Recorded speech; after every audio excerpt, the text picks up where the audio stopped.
What is going on, ladies and gentlemen? Man, the guns is right around the corner. It's pretty much in 6 days, something like that. I believe it is releasing on February 28th, and I decided it would be a great opportunity to just sort of look at exactly what we're going to be getting in Man the Guns. Now, I realize I'm a couple of days late when it comes to looking at, this dev diary and stuff, but basically this wraps up literally everything in Man the Guns that we're going to be getting, which includes like a whole bunch of stuff, like focus tree reworks. We're going to get like the entire naval combat rework. I'm super duper excited to play Man the Guns when it comes out, which you guys will be seeing on this channel. But beforehand, we're going to take a look at exactly what we have here. So let's start off right away with the focus tree. The USA is going to be getting a substantial rework for the focus tree, giving a more interesting gameplay in both historical and ahistorical play.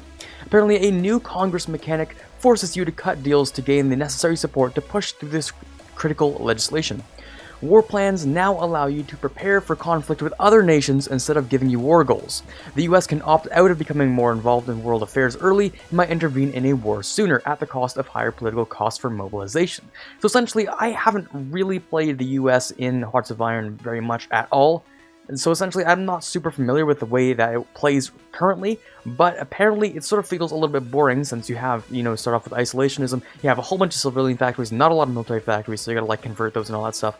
You gotta sort of like play the waiting game, going focus by focus and all that stuff. But apparently, the rework to the entire focus tree, as well as this new Congress mechanic, allows you to sort of change the way you want to play to adapt to whatever you want without having to go fascist and like get the Civil War or anything like that, and like essentially actually having the ability to go and do something as democratic United States yourself. I mean, apparently you can just like go and change things easier, like becoming fascist or communist is a lot easier through the mechanic as well.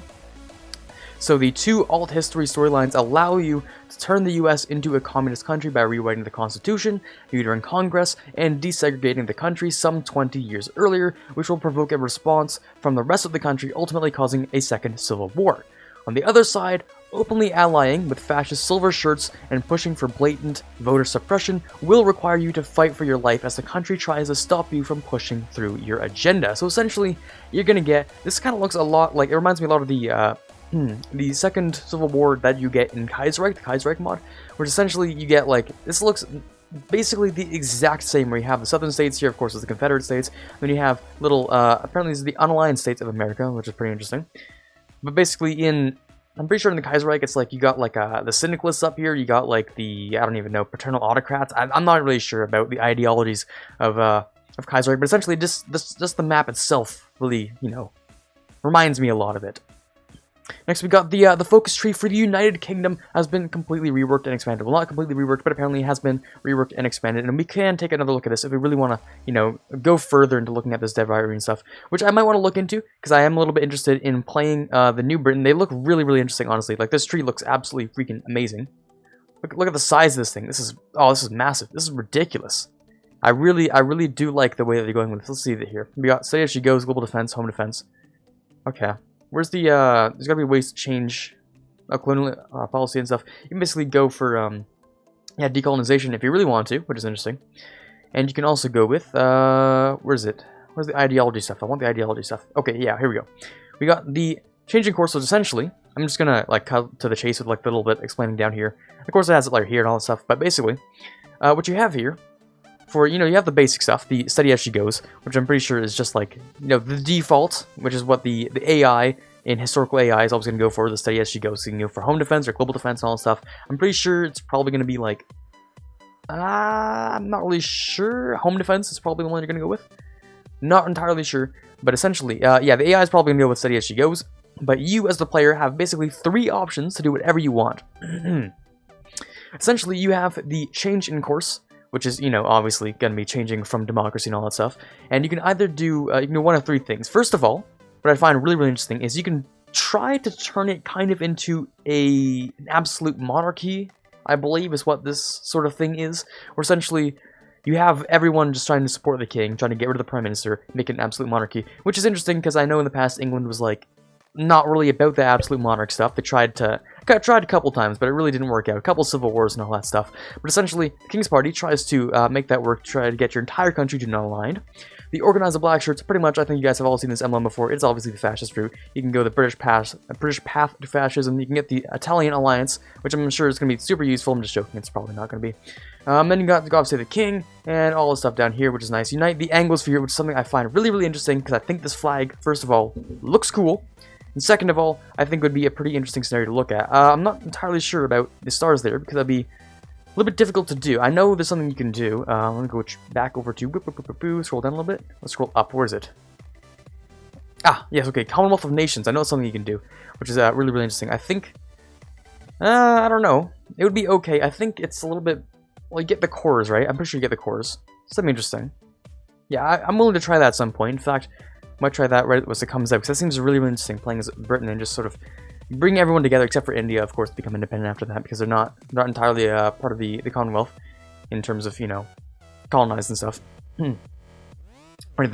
Alright, so the naval branch was greatly expanded with new focuses, and the new focuses reflecting the CAS, not the CAS, the SAS, I can't read for whatever reason, and the Chiefs of Staff Committee were added to the military branch as a whole. New paths were added for a variety of alternate history storylines. You can go a bunch of things. Get rid of appeasement, take the initiative, pursuing a war, and all that stuff. You can basically play Britain a variety of ways now, which I think is very interesting. Britain being like one of the more important nations in the game from the beginning up to the end. I think that'd be really, really interesting, actually. You can integrate the dominions and all that stuff, which is nice. Furthermore, it is possible to establish a royal dictatorship. Yeah, that's what I was talking about with the King's Party. I think that's going to be really, really interesting. By refusing to abdicate in the abdication crisis.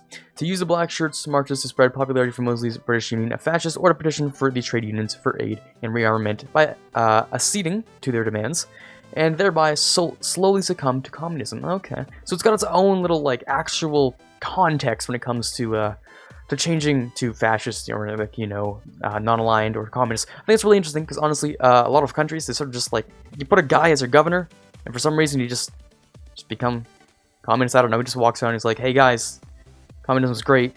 Yeah, right? And everyone's like, oh man, you're right, dude. But instead, in this way, you actually got a couple things that actually make a little bit of sense. Yeah, petition for the trade unions. Yeah, trade unions started to do a little bit of communist stuff. Or socialism, at least.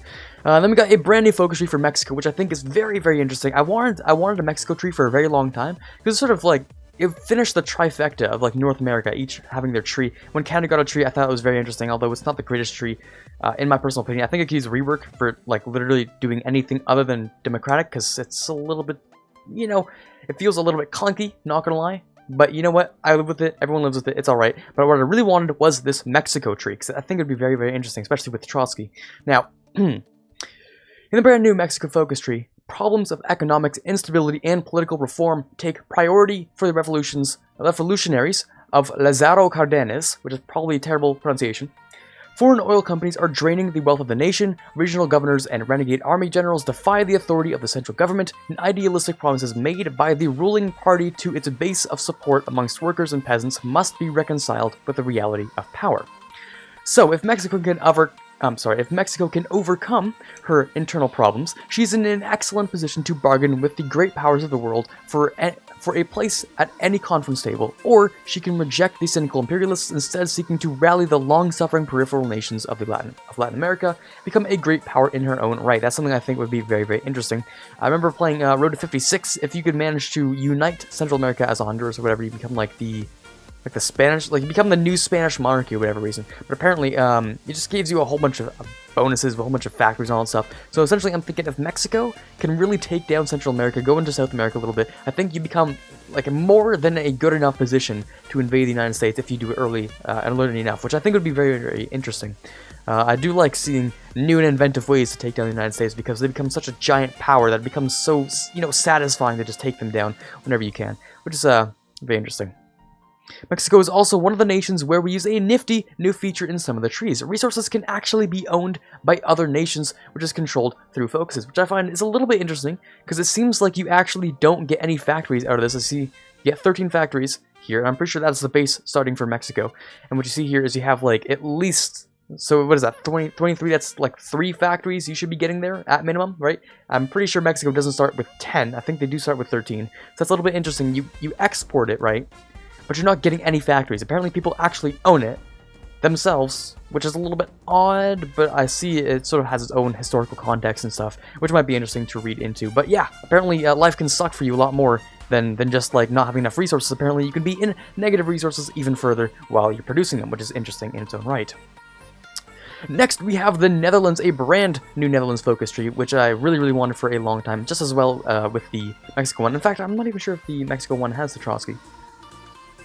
Actually, I want to check that out real quick. Because I know in Road to 56, I'm pretty sure they had like some sort of Trotsky reference, which, I'm not gonna lie, I'm a little bit interested to see. Can I scroll up? Can I click this? Oh, I can click this. Nice. Oh, I really like this emblem. I know it's on the Mexican flag, but it's just like, I really like this symbology right there. Alrighty then, let's go down here. Where is the communist path? Let's see the revolution. Proletarian stuff. Oh, this is interesting, actually. You go with either of these two. Okay, so Legacy of the Revolution is essentially, you can just basically become fascist or communist. I'm not really seeing anything with Trotsky here, although it'd be really interesting. I don't know. It's its own alternate history thing that has its own variables and stuff, so I'm a little bit... you know, I understand why they might not put it in there or anything. There's a whole bunch of things they might want to have to rely on and stuff. But anyways, the Netherlands, yes, the Netherlands, was added to man the guns, designed from the ground up. It heavily features the challenges of the Dutch government were faced at this time. Oh, that the Dutch government were faced at this time, okay. The Great Depression, the weak government, aloof neutrality, and above all, paralyzing pacifism. Yes, I suppose that would be one correct way to state it. Pacifism doesn't really get them very far in the end when it comes to World War II. The British and German tug-of-war over the Dutch leads into a variety of historical and ahistorical political paths. Fascism with the reconquest of the Dutch colonial empire, which is something I would very much like to see. You guys know I played that E4 Dutch colonial empire thing. So you know what, I have a little bit of a soft spot for Dutch colonial empires, which makes no sense of its own right. But you know what? I'm gonna play this path, definitely. This seems like something I would definitely enjoy doing, so we're gonna try that. Communism with the challenges of being a commune all isolated on Europe's west. I think that'd be nearly impossible, I think about it. I mean, you could go communist and try to support communism in France. It's possible, but a historical playthrough would make that nearly impossible. You'd have to get absolutely crushed, even if you join the Comintern. You'd be the first to go when the Germans start invading the Soviet Union, so that would be very difficult. I mean, I suppose you could probably hold the riverbank there and then try to hold there. I don't know if you can really see what I'm pointing at here, but you know what, it'd be a little bit interesting. You know what, I'm gonna zoom in a little bit. Yeah, that makes it much better. Okay, cool. Yeah, this is what I'm trying to talk about. So you have a little riverbank there, and then maybe you can try to hold up there, because Amsterdam is right there, making it, like, significantly difficult. Like, significantly harder to actually hold anything, you know, on this side anyway.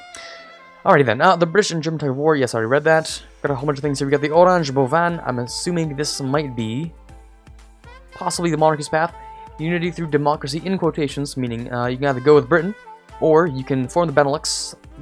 That's not something that's super reliable, I don't think. Not only that, but you're just gonna get crushed anyway. Unless you're like a good Benelux player, I think that'd be pretty interesting to get done. Alright then, let's go to Admiral traits and skills. I think that's gonna be probably one of the better things in this patch. Honestly, I thought Admirals were severely lackluster because they didn't have nearly the same depth as the Generals. In fact, I'm not even sure they had the screen at all as Admirals, so this is very interesting to see. And with all the stuff that they added, like, oh my god, the rework to the naval combat is so in-depth, it literally makes me want to cry because of how good it is. We'll get to that later on, but essentially they now have personal traits similar to Generals, which is nice. Unlike Generals, however, Admirals can further specialize in an area of naval warfare, okay, with assignable traits depending on each other. Much like Generals, the first trait needs to be earned through performing certain tasks before you can assign further traits with one additional trait slot unlocking per level. So essentially the same thing as a Generals, okay? The old system of a single skill level has also been changed and split into 4 separate values: attack, defense, maneuvering, and coordination with different benefits. Well, that makes things a little bit more interesting, huh? Yeah, they used to have only one stat here, but see how it's kind of like the Generals, where the Generals have, like, what is that? Like, it's like supply usage, there's attack, there's defense, and maneuverability, perhaps? I don't even remember if I'm remembering that correctly. Probably not, but essentially, yeah, they split it just like Generals, so Admirals are like Generals on the sea, which they should have been from the very beginning, but I'm very glad that they managed to change something and make it very nice. I like the way this tree looks. I like the way that there's so many different things you can do here. It's basically it's essentially impossible for any Admiral to have more than like 2 different kinds of these traits and stuff, because I think that level cap is something around like, I'm not sure if there's a level cap, but you're probably never going to reach a high enough level to get, you know, nearly all these things done, especially with the specialization you have to do. Anyways, next thing we have the ship designer. This is by far my favorite part and the most confusing part. I'm gonna get totally lost in when I first launched the game with Man the Guns. So essentially, the way you research and upgrade ships has been fundamentally changed. That's 100% true. Everything you know about ships, throw it out the window. Upgrades and all that stuff, throw it out the window. You know how you can upgrade your planes, you can upgrade your ships, you can do like a whole bunch of different things. Essentially, throw it out the window for your ships because everything is basically 100% different. Instead of getting a ship with fixed stats, you now research ship hulls and ship modules, which you combine to make ships for the task you need to perform. Everything from a cheap convoy escort to a fast battleship specialized in providing anti-air support for carriers. This is going to be where you're spending the majority of your time when it comes to designing your naval combat. I mean, there's so many things you can swap out with this, it's actually ridiculous. Like, you could make an entire fleet specialized for just about anything. Like, this is literally insane, the amount of time you're gonna have to spend figuring out certain things. It's no longer like a little cookie cutter thing like, oh, let me get a couple subs, let me get a couple destroyers, let me get a couple carriers and all that stuff. It's no longer just slap them all together in a giant death fleet, just send them off to do, you know, whatever you need them to do, and occasionally split them if you need to go longer distances. Like, it's... Oh, things have changed so much. We're going to get to the system in which they deploy a little bit later, but essentially, this is going to be absolutely ridiculous. You got, like, the anti-air, you got, like, the engine, you got the sonar, you got, like, the protection, you got, like, the armor, you got anti-air, I think I already said anti-air, you got, like, tons of stuff, tons and tons of stuff. Alright. Modules include everything from main gun batteries to planned catapults and radar systems to find the enemy, as well as equipment to lay and sweep mines. Hulls are restricted in what modules they can take. Modules and hulls are unlocked through an extensive new tech tree. As part of this, the system no longer distinguishes between heavy and light cruisers or battleships, and battle cruisers for that purpose of design and research. So essentially, you just have submarines and you got hulls. That's pretty much what I think I'm seeing here at this point. Am I right? I think I'm right here. Like, I see deck conversions, yeah, carrier hull, and you got submarine hulls. So I'm assuming you have destroyer hulls, and you might have, what's that? System no longer distinguishes between the heavy and light cruisers or battleships and battlecruisers for the purpose of design and research. Okay, so light cruisers, so cruisers are just like a hull thing. You know, cruisers have been smushed together into like cruiser hulls. Battleships and battlecruisers are now just like, I don't know, battlecruiser hulls or battleship hulls. Basically, you just sort of like, you get a hull and you just slap some stuff in it, and that's about it. And then you got to upgrade all of these different great naval things together. And I think on top of that, I'm pretty sure they noticed, I noticed something that they said at one point, just in like a tweet or something. I think they said, or maybe it was DevDire, I don't know. I think they said at some point that they're going to have like 20% faster research throughout the board, which is kind of, it's broken, right? Because if you're a landlocked country, which, I mean, to be honest, you're not going to be doing much if you're a landlocked country. But if you're a landlocked country, essentially, you can overpower anyone on land just because they might be, the AI likes to spend research like pretty evenly across the board. But if you research zero naval for the beginning of the game, and you just focus on literally everything else, you can boost your industry, you can boost your weapons, you can boost your land doctrine, you can boost basically everything 20% faster than it was before, which is not an insignificant thing, mind you, because all of the bonuses when it comes to like the research, like cost reduction and all that stuff, it's basically the exact same thing, but 20% faster across the board. So we're going to see a couple of interesting games happening here. I really want to see how multiplayer is going to work out, especially for countries that focus less on naval capabilities, and just sort of like, if you, like, say you're playing Germany, right, and you sort of like attack France and stuff, you don't really need to push into Britain for a while, so you can basically just like put your border up against the side, focus on like your land attacks, right, push into the Soviet Union, capitulate them, get that over with, and then maybe go back for the Brits. I don't know if you're going to want to go with the Brits first. I don't know how you're going to want to split your kind of stuff, your stuff and all that stuff. I've said stuff like 6 times, but I don't know how you're going to want to split your naval and your land, but essentially I can definitely see that being a strategy that's actually viable now because of how much you can sort of just push for your land troops and all that stuff with the upgraded research speed. As more capable ships cost more, you might find yourself having to make compromises to get a ship in the water sooner. Since we showed it off before, we have also added the ability to tag your designs with icons to more easily separate which destroyers are stacked with torpedoes and which are your cheap minesweeping ones. So essentially your minesweeping ones are the ones you send out ahead. They either get destroyed by the mines or they destroy the mines. You know, they send out like a little wave so you can get your more precious ships out after them, so you essentially don't lose your entire navy. Sounds like a pretty damn good deal to me. Naval treaties. The major naval powers in 1936 now start with a national spirit representing the London and Washington Naval Treaty, something I have literally no idea or the historical context for even slightly, but it's pretty much important, I suppose. Spirit limits the maximum cost allowed for capital ships, battleships, carriers, cruisers, as well as the number of capital ships allowed. So essentially, they're going to cost less for you, Or sorry, it's going to limits the maximum cost, which is essentially how much you can slap on a ship, as well as the number of capital ships allowed. Okay, that's a little interesting. You can get rid of the restrictions by leaving the naval treaty. This will allow other countries to build more powerful ships as well. Fascist countries can instead cheat on the treaties, giving them a hidden bonus on the maximum amount their ships are allowed to cost. Okay. Very interesting. Very, very interesting, I think. You're going to be able to sort of cheat as a fascist nation and get your ships a little bit more well-armed, get yourself a little bit of a benefit. So I'm going to see a little bit more powerful naval play with fascist countries now. Yeah, just the naval treaty. You can ban on the naval treaty, you can trade on the treaty, cheat on the treaty, sort of saying. Yeah, okay, so I guess the naval treaty is sort of like a worldwide thing, right? Or, yeah, I suppose it's a worldwide thing where the powers are like, you know what, alright, we're not allowed to have ships that are this powerful, and we're not allowed to have this many powerful ships, essentially, right? So you can leave the treaty, but that also gives people the advantage to push against you in terms of, like, sort of trying to pressure you into going back into the treaty, is what I'm assuming. Okay. Should a nation not in the treaty build up a powerful fleet, they might be invited to join the treaty, and exceeding the number of capital ships permitted by treaty will invite a strong response from other naval powers. Yes, okay, so essentially, if you're trying to be a little bit extra here by getting a couple of capital ships that you really shouldn't be having, you're gonna have some pretty heavy sanctions, probably some trade relation breakdowns, maybe a couple of, like, I guess, like, their opinion is gonna break down is gonna break down a little bit. I suppose, like, it's not super important. Like, the diplomacy in HOI is not really the greatest thing in the world, but you can expect at least a few things happening to you that are definitely not positive effects. Ship refitting. Using the new ship designer system, old ships can be refit to upgrade their capabilities with more modern equipment, usually for a fraction of the cost of building a new ship. Okay, that's basically the standard stuff you'd expect. That it reminds me a little bit of the Stellaris way that you can sort of, like, you know, you build your ships, and if you have like an upgraded model, or like a, you know, the theory kind of model, like it's on blueprints and stuff, you can send your ships back, they get upgraded, and you can deploy them out again, which sounds just fine to me. Ships ordered to refit will leave their fleet and appear in the production line. If they have suffered any damage, they must first repair it before they can properly refit, which makes 100% sense. This system can also be used to rebuild cruisers and battleships as carriers. Okay. That's actually very interesting. Okay, you can actually just retrofit cruisers and battleships into carriers. So essentially, yeah, converted battleship hull. Okay, so essentially you can put a couple of planes on it. I suppose it's not as much as like a regular carrier, which is meant to carry planes. But essentially you can sort of turn it into a pseudo carrier, I'm assuming is kind of what they mean. So you can get a couple of planes on there, which is nice, you know, it's alright. I suppose you might want to have like a couple of carriers, and then you can have a couple of pseudo carriers that can still deal a little bit of firepower, but also sort of, you know, launch a couple planes as much as they need. Okay.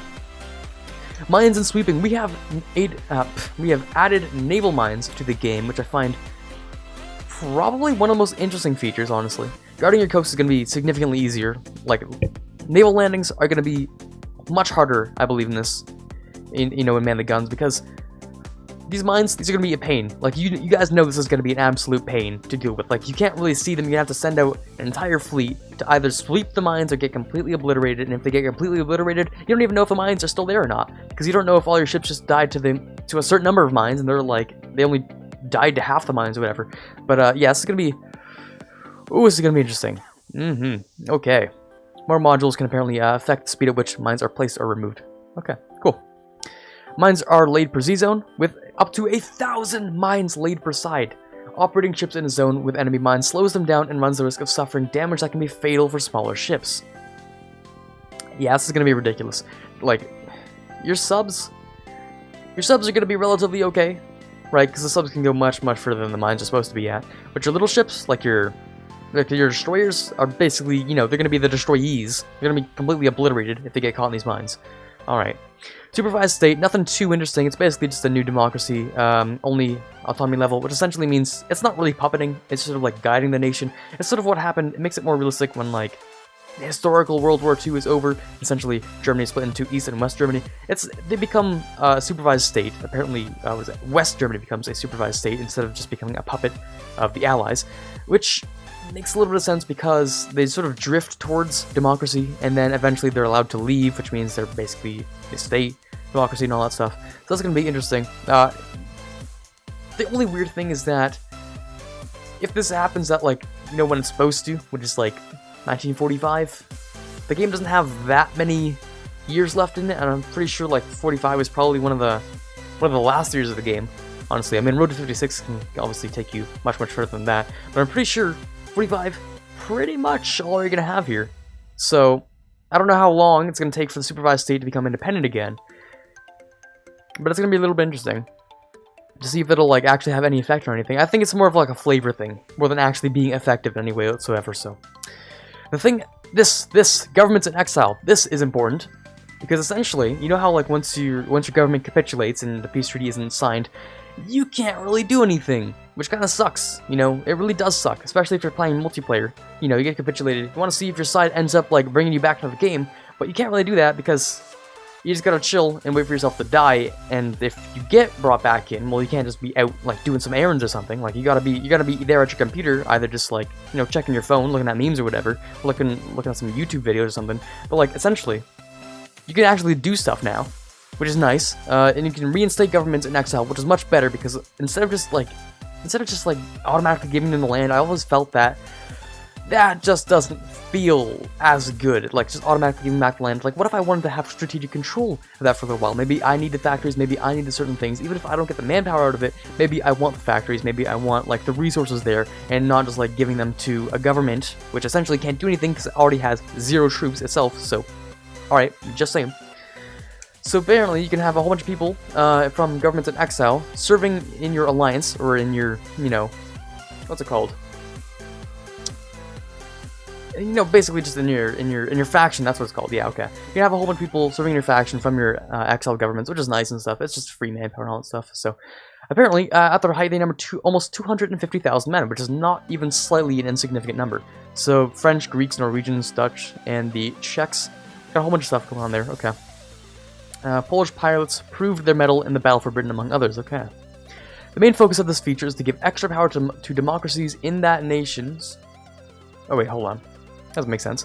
The main focus of this feature is to give extra power to democracies in that nations who are conquered by, say, Germany, will be able to function from a host nation and lend their strength to them. Each government in exile has a certain amount of legitimacy, essentially how acknowledged they are by governments in the world as the legitimate government of their country. The higher the legitimacy, the more advantages you will get from a government in exile. And apparently you can just get a whole bunch of, like, a couple of, like, generals and stuff. So Polish exile leader officer service, you can get a couple of good old generals and stuff, which might be useful. It's not the greatest thing in the world, but it might be useful. Essentially, yes, was a multiplayer thing, which I was talking about a little bit earlier. So because you're limiting yourself quite a bit, but for those who like to challenge you, want to make sure it's possible and give you some of these advantages as well. Okay, so because some exiles will have no land at all, you will likely need to depend on the master for land lease of equipment to arm your divisions with. If you are totally landless, you will be getting a trickle of manpower based on your legitimacy as well. Poland is likely in this position, while Netherlands or France wouldn't necessarily be. Exiled nations can keep track of their legitimacy from their country screen. Okay. Okay. Next we got amphibious vehicles. It is now possible to research amphibious versions of tanks and mechanized equipment. This only adds to the massive overhaul of flavor that they just gave to naval combat and all this stuff. Especially this, you know, specifically we can have naval invasions are going to be very, very different now. I mean, this honestly looks a little bit ridiculous. It's literally just a tank with like what looks like it's just like a circle of wood around it, or like just a, I don't know. It looks like a cardboard cutout that they just slapped on like the edge of a tank. It looks a little bit silly, but I suppose it has its purposes. These things look a lot more like amphibious vehicles. I mean, this one looks more like an amphibious vehicle that you would see on like beaches of D-Day. This one looks a little bit like it tried to be a submarine, but not really. I'm not going to focus on the models too much. They're very, very well done, and I'm sure they have historical accuracy. I'm just saying that, you know, whoever back in the 1930s and 40s designed these things, obviously had their heads a couple screws loose, but anyway. You can get amphibious versions of tanks and mechanized equipment, which is pretty cool. They need to be produced in order to equip new battalions which count against the Special Forces limit. Oh, okay. That makes me a little bit uncomfortable. So you can have special forces, but instead they're amphibious like tanks and motorized divisions. Okay. I'm hoping they sort of change the Special Forces limit cap to reflect this, but I have a feeling they might not have, so who knows. These battalions have amphibious attack values similar to regular Marines, while otherwise share values with the parent type. They do, however, cost more to produce than the non-amphibious version and consume more fuel, making them less useful as a general unit and more useful for cracking heavily defended beaches. Okay. That makes a little bit of sense. Next we got docking rights. Yeah, it's basically exactly what it sounds like, which probably should have been a thing in the first place, honestly. Next we got naval access. Okay. You can now declare certain sea zones as either restricted or blocked. When moving across the sea and planning convoy routes, the pathfinding algorithm will try to avoid zones marked as restricted, but will move through them if it is the only option to reach their goal. Okay, so essentially, this is good for a couple of reasons. One, if you have a certain area that you need to definitely like not end up in, this is specifically very, very good. I always hated the way that some of the pathfinding things worked. So essentially, like even sometimes it just doesn't make sense. Like if you have control in like 3 areas and it's like poking its way into one province or like one little tiny sea zone in like, or not sea zone, but you know, one little tile in another sea zone, then you gotta like put your influence in there. And sometimes if you already have 3 zones of control and stuff, then naval landings are like absolutely terrible and you have to split your fleets and all that stuff. Essentially, that is no longer a problem. You can say, yeah, you're not even allowed to go in there. Makes it a little bit easier for naval invasions, not gonna lie. I do appreciate the feature a whole lot. Essentially, it also means that you won't get absolutely destroyed if you know there's certain ships in certain areas that you know that you cannot protect against because you are not powerful enough, which is also very, very good. And even better, if somehow you manage to like mess up and there's no way that they can even reach their destination without going through there, it doesn't just sort of like sit there and have you wonder like what's going on. It just sort of like fixes it for you, which is nice. Next, you can request expeditionaries. I'm hoping that if you are a country that is being requested from, that you can probably hopefully deny them, maybe for a minor, I don't know, opinion decrease or something, but hopefully you can't just like straight up take expeditionaries, right? Maybe you can actually. The ability to request expeditionary forces from multiple nations directly when organizing forces. Okay, right. Okay, it's already the basic thing that's already there. The request expeditionary forces, but it's just from multiple nations at once. So essentially, all your dependencies. So when it comes to like, you know, Britain, so British Malaya, British Raj, South Africa, those are the ones that aren't totally independent. I'm not sure if you could ask Canada. It's possible. They're technically a dominion, but they can also just like not enter the war if they don't want to, their own right. I don't know how the whole dominion thing works at this point. I think they might be, though. I think they might be able to, which is fine. Doesn't really matter at all. Unless they're playing as one of these nations, and then all of a sudden they're like, "Hey, can we get like all of your expeditionaries?" And you're like, and you gotta like go through all that awkward stuff. This also works with forces of your own, so that if the AI has some and you don't, you can still ask to be directed in an area. Okay, so you have like your own little button there. Cool. You also take faction ownership. This is okay. This is good. Okay, hold on. Faction leadership is no longer permanently fixed. Okay, this is a change that probably shouldn't have been a change, and by that I mean it should have been there in the base game from the very beginning. Okay, watching yourself become much more powerful than your faction, and then just being absolutely punched in the gut for just like not being able to do literally anything, it kind of sucks. It kind of sucks a lot, right? Taking over control of the faction, it's not like the super most important thing in the world, but essentially, if you need someone in your faction that you know will join your faction, but your faction leader is literally doing nothing about it, and you know that that person or that country could definitely join you and actually be useful, that is when you gotta like, you gotta assume faction leadership. Even if it costs you 200 to take over, it gives you a couple of nice bonuses. It allows you to like probably plan a little bit better, I'm assuming. And it allows you to sort of invite whoever you want, kick whoever you want, especially if there's one guy who's just literally doing nothing. Well, I suppose you can't really kick him in like during a war, but someone that you know you don't really want in the faction, you can just kick him out, do whatever you want with it, which is nice. Next we have the Pride of the Fleet. You can now design a capital ship as your Pride of the Fleet. Having a Pride of the Fleet gives you 5% war support. Okay, that's kind of ridiculous. And also reduces the chance that the ship suffers a critical hit by 50%, while also gaining experience faster. Losing the Pride of the Fleet gives a temporary penalty to war support, which makes a little bit of sense. So here we have in the little basic representation here, we have the Deutschland class. Basically, it's not really that different from regular ship, I'm assuming, except you have the 5% war score or war support and the 50% critical hit decrease, right? Which means it doesn't die as easily, which is nice. It's very, very nice. I'm assuming it also takes more manpower to man, and also has a couple of bonuses in certain areas, and perhaps the fact that it can be, have faster experience gain, which is pretty nice. It's pretty nice, honestly. Other than that, not really much to it. Many countries already have ships designated as part of the fleet. Changing the designation costs political power. Okay. That's cool. Fuel. Fuel is absolutely ridiculous how much it's changed. Okay, so originally, you just have oil and all that stuff, and you know, it'd be nice unless you're playing against Germany. In fact, you could probably, I know for a fact that you can just build so many synthetic oil factories that you don't even have to worry. All right, like that used to be such a viable strategy. It was absolutely insane because you just need to have states and one building in each state, and essentially you have as much oil as you need as Germany for just like plowing through literally every single country in Europe, including Russia. Fuel is now a new resource used by pretty much everything with an engine. We have 2 diaries covering it up, so we can go and check those ones out, but I'm not really in the mood to go and get a whole detail, because we're already getting pretty late on this one as it is. But essentially, fuel prioritization, which is very, very nice. Your oil gets converted into fuel automatically, so if you are like at a loss of oil, then essentially you're going to be using your stockpile reserves to fuel everything else. It can be stockpiled in nation in special silo buildings, and it is required to efficiently run your air force, fleets, tanks, and trucks, which is essentially anything mechanized, which is very important.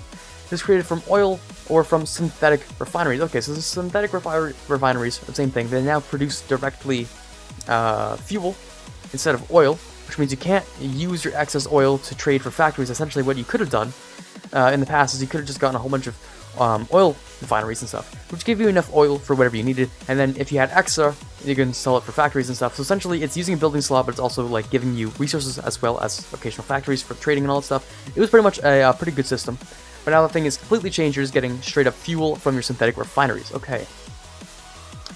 Next, now that there is an extra resource as a trade-off, we also have added the motorized artillery /AA and AT to the game as options if you can afford the fuel. So that is, okay, so it's artillery pulled, okay, motorized artillery / anti-air and anti-tank to the game. Okay, so everything's motorized now. You can have motorized artillery now, which I feel like it's a word I feel familiar with. I feel like it's already been in the game, or maybe I'm just thinking of like a mod or something like that. Motorized artillery. No, I suppose that actually is new to the game, isn't it? Yeah, I suppose it is. Motorized artillery. Okay, cool. Cool, I think that's going to be very, very interesting to be able to see what you can actually do with this. Of course, it just actually means a lot of things, if you think about it. Artillery can be pretty useful, and just having it slapped on your trucks means you can move a little bit faster, which is nice. Fuel will be a learning process where people with-man the guns and will impact many things in the build order you may have gotten used to, and it has prompted us to do a whole slew of AI improvements so we can deal with this situation. Okay, yeah, the AI is going to have a giant rework. Essentially, you're not going to have these giant death battles in the ocean anymore. We're just have entire fleets against each other. You're just going to have like, it's going to be like what generally should have happened in World War II. You have the skirmishes and all that stuff. Nothing too massive. You might have like your pride of the fleet, like you might have the main fleet off doing with whatever it's doing. But essentially, the AI is going to be working a little bit more like a player should, I believe, which makes a little bit more sense. And of course, with the fuel system, it's going to have to prioritize its creation of fuel and that stuff, so it's not just going to run out and like be confused as to like why it can't run anything. Okay, which is good.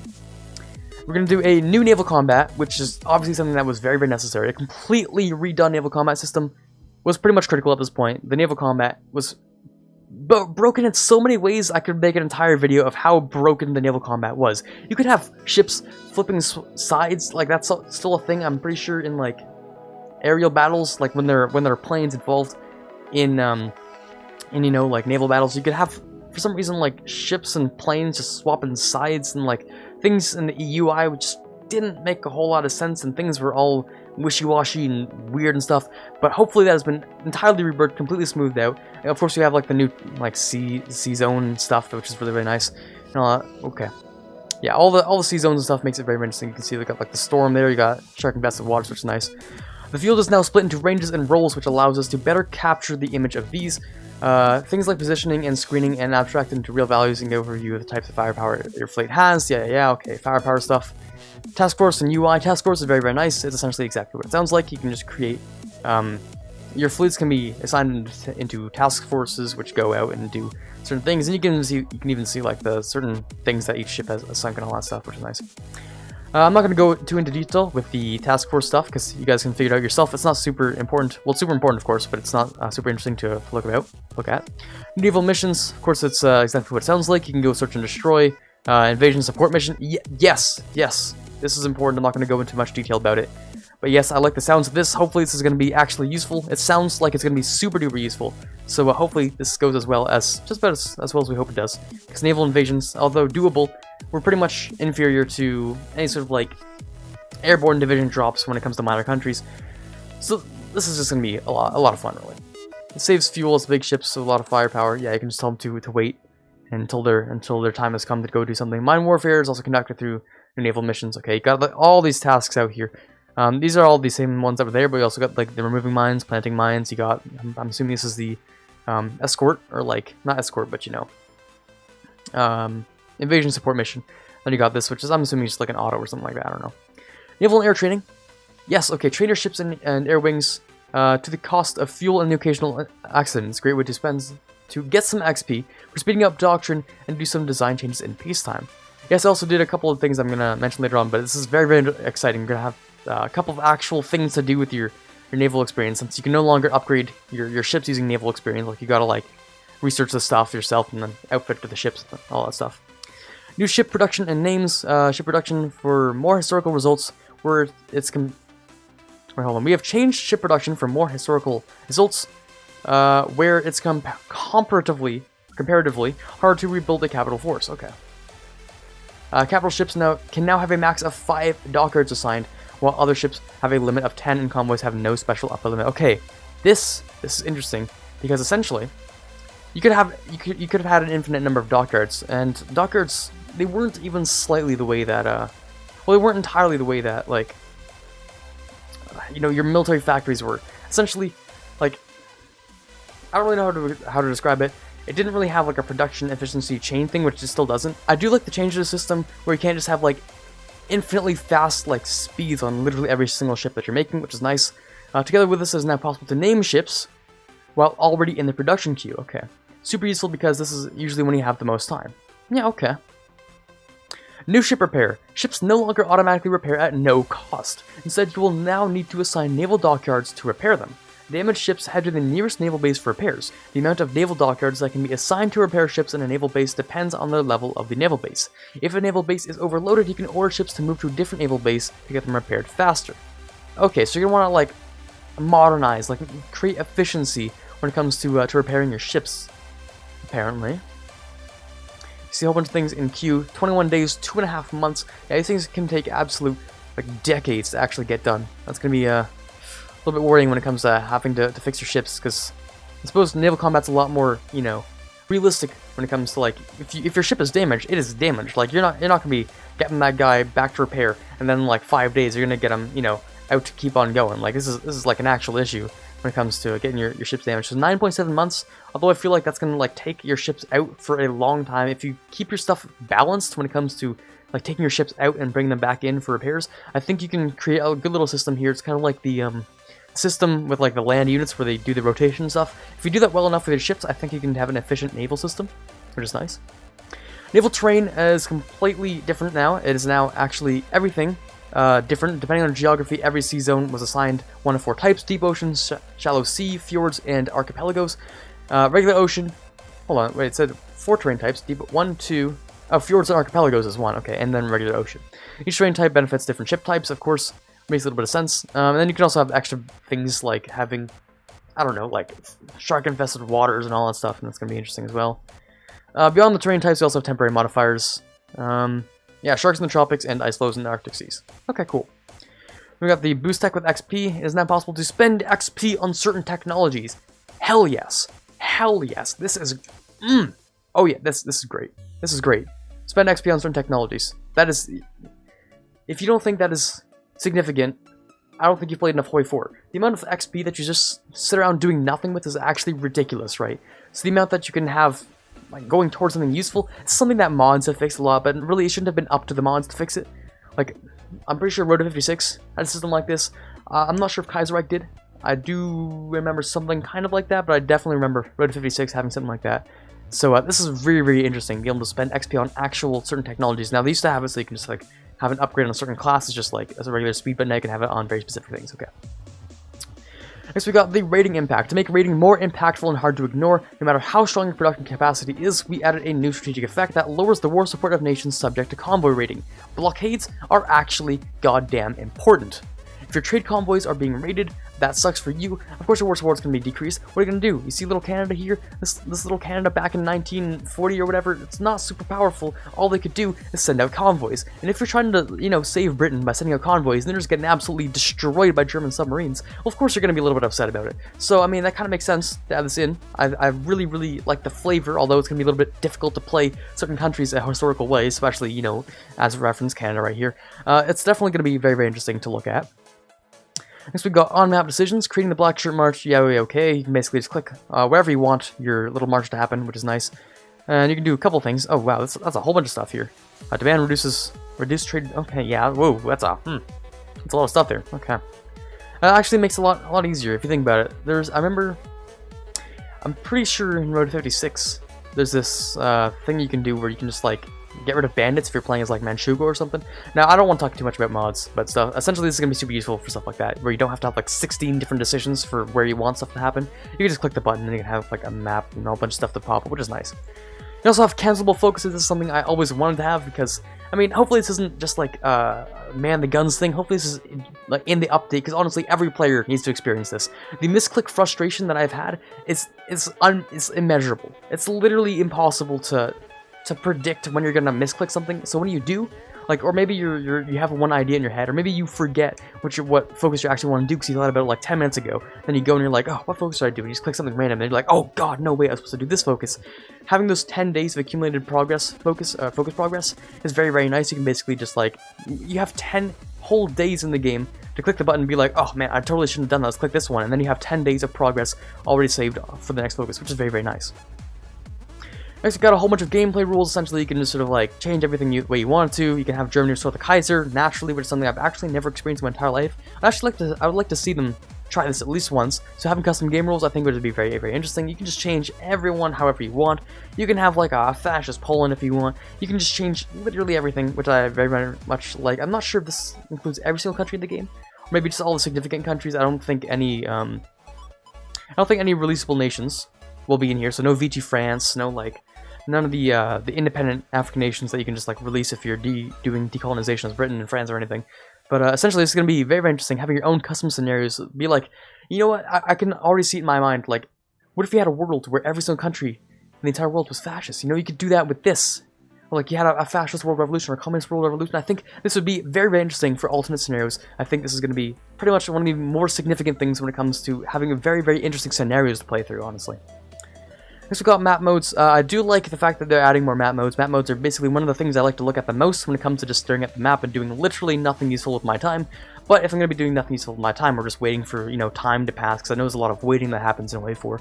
Having just like something to look at, you know, resources and all that stuff, the diplomacy, factions, all the stuff, essentially above like this line here was a thing. Infrastructure might have been one, I'm not entirely sure, but population is definitely a new one, ideology is a new one, terrain is a new one, just a couple of new things. And you can also customize what you have on your little loadout on the right side. A lot like EU4 is what it says up here, which is nice. I do like the fact that you can do that in EU4. I love having highly customizable things like that. So next we got achievements and all that stuff. For all of you achievement hunters out there, got 21 goddamn new achievements were added. Well, I mean, they better have a lot of achievements considering this was long in the waiting. Everyone's been waiting for this for so goddamn long. Having new achievements, everyone's gonna be super excited. Hopefully you guys can have as much fun with the achievements as I am. This is gonna be absolutely fantastic to look through. I'm gonna be super excited to go through a couple of achievements here. I want to see what these ones are. Well, look at here. Just some of the more grindy Waking the Tiger achievements. Okay, Battle Cry, Awake, and Angry. Okay. So no longer require ownership of various European enclaves like Guangzhou, Macau, and Hong Kong. Okay, that makes a lot more sense. Honestly, that makes a lot more sense. This should hopefully make these more humane, in quotations, to achieve. A little winky face there. You guys know they wanted you to suffer when they first made those achievements. I guess enough people complain that they're like, okay, fine, we can take it easy on you guys. It'll be absolutely fine. Just like fix all that stuff. Next, we got new country tags, something that's not super important because I don't think any of these nations, like literally any of them, have their own trees or anything. Like I can guarantee you that, you know, I'd say at most maybe Egypt would have its own tree. In the future, they definitely didn't outline any new trees other than like the two they reworked and the 2 that were added. Okay, so I'm pretty sure that's the extent as far as they're willing to go when it comes to giving new trees. But essentially, it gets a little bit more flavor. You know, you can have like if you're playing in non-historical and you're like, oh, I'm South Africa, I'm gonna go and take over all of Africa, this makes your life so much easier. I don't even know how to explain it to you. Essentially, you can just like annex people and have literally no problem with it.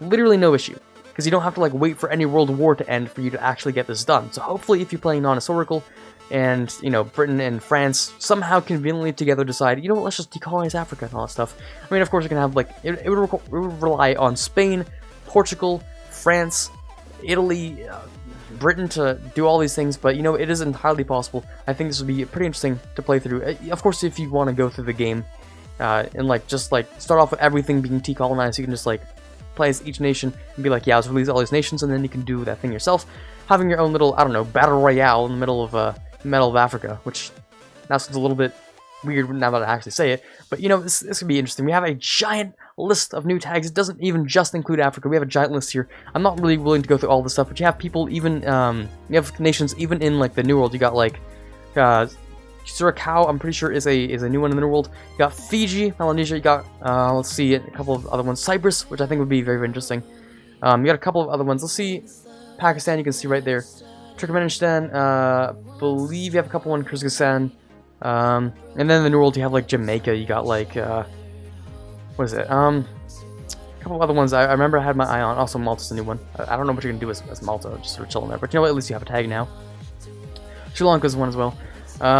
Yeah, there's a couple of ones in the New World I think would be very, very interesting. Just having a total world decolonization, I think would be a pretty interesting thing. Of course, you also have the UAE here. I wonder if maybe someone would like create a releasable thing here where you can just get super rich as the United Arab Emirates, like pretty much they do in real life. So yeah, it'd be very interesting to see. Unit models and arts, essentially wrapping up things here. They just look very, very cool. Getting new unit models for the UK and maybe the US. I'm not entirely sure, but they didn't really showcase anything here. I thought there might have been, but I'm pretty sure that's about it. You got a couple of new things, got a couple of new music tracks, but other than that, this is Man the Guns. I don't even know how long it's taken, like 40 minutes. It's been ridiculous. It's just covering this entire goddamn thing. It's been absolutely massive. This has been so long in the making. It's literally ridiculous, and I am so looking forward to playing the hell out of this. This is going to be an absolutely massive, massive DLC. This is literally probably the most worth your money out of most of the DLCs. I remember Waking the Tiger was one of those ones as well. So many things added. It's literally going to be fantastic. I hope they never stop making content packs this big. Honestly, I think the next thing they might want to rework might be aerial combat, something like that. It's not going to be as exciting as, say, Man the Guns. Like, that's a brilliant title. That is amazing. Everyone wanted the naval combat rework because, of course, it was broken AF. And then, of course, maybe we can have some sort of, like, aerial combat rework, but I'm not looking like it's going to be on the line too soon. I'd say maybe 2 years at minimum until we gotta wait to see for a, like an aerial combat rework. But anyways, this is Man the Guns. I hope you guys had so much fun watching this. I know I'm super excited to play Man the Guns. Hopefully, you guys are super excited as well. This is Quarbit signing off, hoping you have a fantastic day, and I'll catch you all next time.